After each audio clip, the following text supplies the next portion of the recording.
જો આવી રીતના આ ડ્રીપની નળી આપણે ફિટિંગમાં દોડાવવાની છે સુભાષભાઈ, તો આવું યંત્ર બતાવો તો આપણા ખેડૂત મિત્રોને. તો આવી રીતના આવું મશીન આવે છે ડાઈ આટા પાડવાની. પછી જો આપણે સુભાષભાઈ આવી રીતના દવા છાંટવા માટે આ ડ્રીપની જોડે નળીમાં ફેરવવાની છે. જો આ આટા તૈયાર થઈ ગયા જોયું.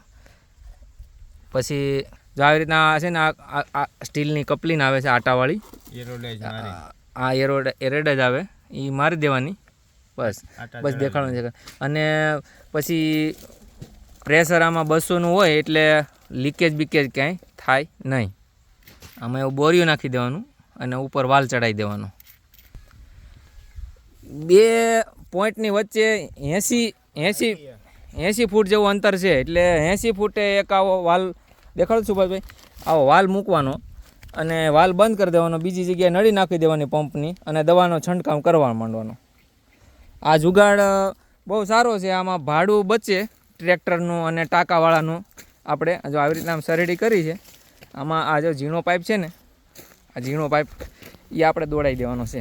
જો આ ઝીણો પાઇપ છે